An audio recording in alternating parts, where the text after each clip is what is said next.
Magandang araw! Andito po ako ngayon sa aking munting hardin. Bisitahin natin, silipin natin ang aking mga tanim. Kukunti lang po ang aking tanim dahil ito lang ang kaya ng aking katawan lupa. Ayan, at ipapakita ko lang sa inyo na meron akong tanim na malunggay. Sana gumanda ka, lumaki ka. Ano yan tatlong puno yan dito. Ito medyo kinakabahan ako sa kanya at saka dito. Ayan.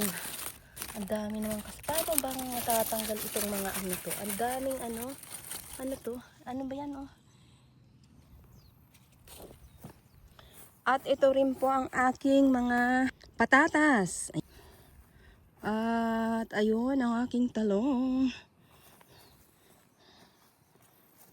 May sili. Ang okra ko medyo maliliit pa. Hindi lang medyo maliliit. As in maliliit pa siya. Marami po akong mga maliliit na tanim. At ayan, may bunga na ata itong aking kamatis. O loko, may bunga na siya. May konting bulaklak.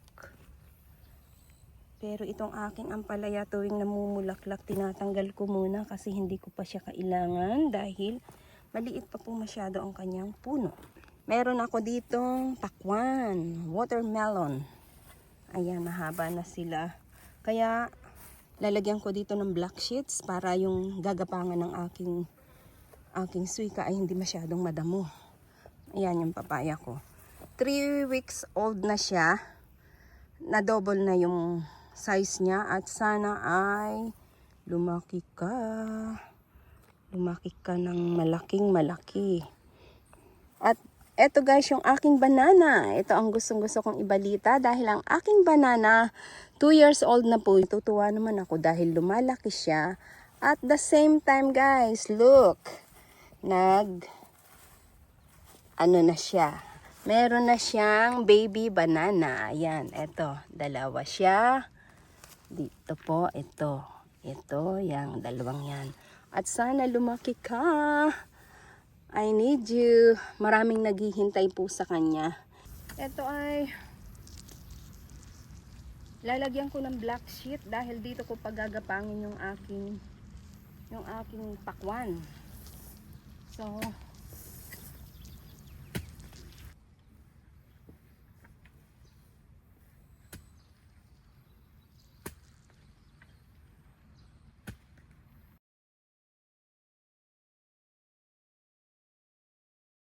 ngayon naman ay tatanggalin ko yung mga ugat para gumanda, para lagyan ko man ng sheets, hindi agad siya basta-bastang susuloy, hindi agad mag-grow yung mga damo, kasi kung basta ko na lang siyang tatabunan, lalaki rin kaagad yan.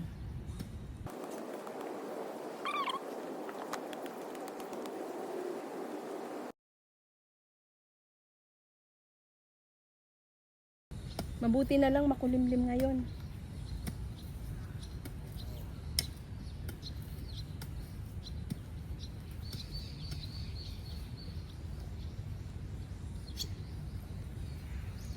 Ayan na yung aking nalinis. Nalalagyan ko ng black sheets ko.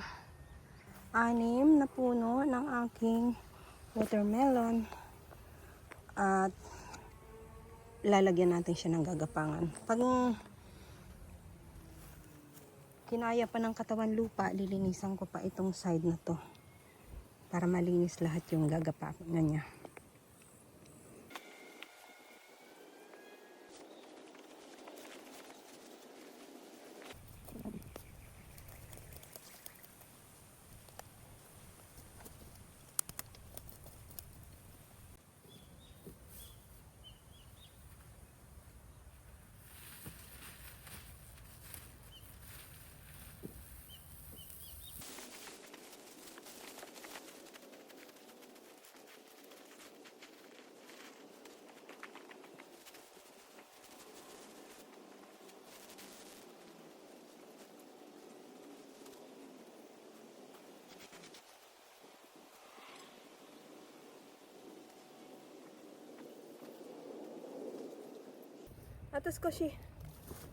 Atos ko si Dakara.